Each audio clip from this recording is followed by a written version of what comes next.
Hi, everyone. It's Amanda Bickerstaff, the CEO and co-founder of AI for Education. And the big news today is that Gemini was just released from Google DeepMind, and it has been talked about quite a bit about being the first real competitor to GPT-4. And so we're going to talk about if it is, based on this first paper that was released. If you don't have a lot of time to stay with me, from every benchmark that was, well, 30 out of the 32 benchmarks that it was tested on, it did do and perform better than GPT-4.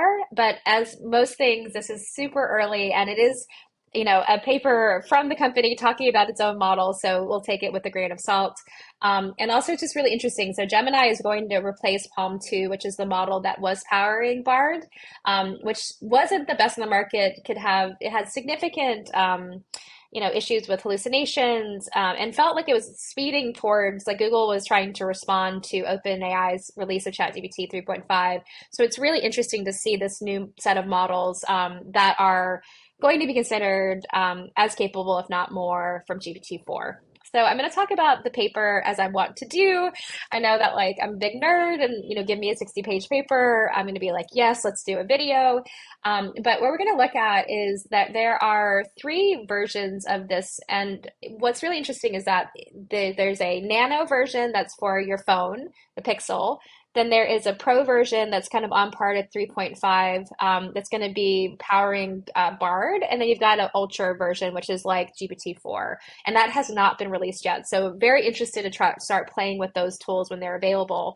And one of the things that's very interesting that's different than a lot of models is it's actually been trained in a multimodal way, meaning with text and image and video and audio. And what's really interesting is that the first use case they have is an education use case. So shout out my education people, is that this is a looking at a student's physics problem, with it's got not only text both written and in type format. It's got a cute little skier going down a hand written graph. And it's able to parse this pretty well, considering that I will say this student maybe has worse handwriting than I do, which is saying something. And what you're going to see is that the response was able to identify that this was an incorrect answer, identify the student's problem in their reasoning, and then also provide a correct answer. And so this is really interesting because we know that generative AI models have struggled with math to date. So it'll be really, really interesting to see if this is something that, when tested more kind of fully by different people, like how much this holds up. So it's very interesting for, in this case, like helping maybe a teacher grade or like a student getting tutoring to actually help them understand what they have done wrong and how to improve. And so one of the other things I wanted to kind of pull out is that kind of multimodal piece. And so you have this idea that the input itself has been, it's text, it's video, it's audio, it's images. And then also we have on the other end, after you have your training and input, you have this like both an image decoder and a text decoder. So it does create images, something similar to a DALL-E 3. So it does both text and image. And it's got a 32,000 token piece, which is kind of similar to what GPT-4 used to be. So a pretty significant context window, but nothing close to new GPT-4 Turbo or Claude, which have much, much larger context windows. So one of the things I kind of want to talk about, there's a couple things. One is it does talk, like I was like, oh man, yes, they're talking about their training data set. And then they really don't talk about their training data set. And if you've read the Stanford's Foundational Model Transparency Index, you know that we are not very transparent when it comes to the models and the way they're talked about. And so get on, there we go. It's the same thing here. Very little information about what was trained on.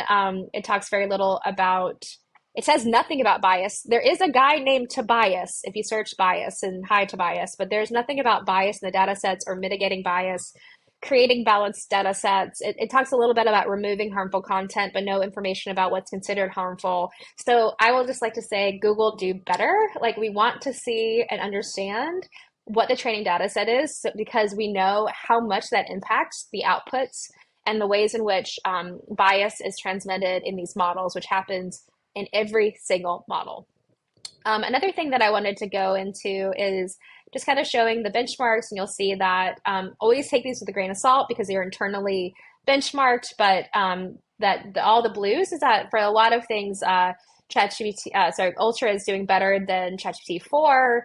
It has everything from the multiple choice questions from the MLU to math to coding to image and machine translation. So very interesting to see that, at least from their internal testing, that ChatGPT 4 is now surpassed in almost every indicator that has been chosen. And then the other thing I wanted to talk about before I let you go is that we know that hallucinations are really a big deal. And, this is when a model makes stuff up and it sounds very convincing. And there is at least an identification that hallucinations do happen around a couple of key areas. Around, in this case, they looked at attribution, like the idea of fact seeking or closed book, and hedging, where something is actually not answerable. And they did some internal testing where they did a fine-tuned version of their pro and a non-fine-tuned version. And it still shows, like, even with the fine-tuning, based on what they were looking at, that 3.5% of inaccuracy on facts and figures, 60% for attributing correctly, and 69% for like the idea of like not answering hedging. So there's a lot of work to be done here. And I'd love to see this, like, again, creating some really significant benchmarks around what are common hallucinations, and then where the different tools are, because we know more and more of these hallucinations are very hard to identify and can cause some significant harm to individuals that are trusting these models. So what I'd say is that, while this is really interesting and exciting, I'm most interested in like starting to understand, starting to see these use cases. But also I would love to see more information in the model cards that hopefully are coming out soon about the red teaming, the risk mitigation, where to look out for, how do we think about, creating literacy around this tool specifically, because again, there's not a lot of technical documentation, as well as the choices that they make around the ultra version of like how you use it. So, but thank you for joining me in this paper talk for today, which is about Gemini. I'd love for the best thing we could do is always get started, use these tools, and start understanding them from our context. But hopefully this helps you get started thinking about this brand new model. Thanks, everybody.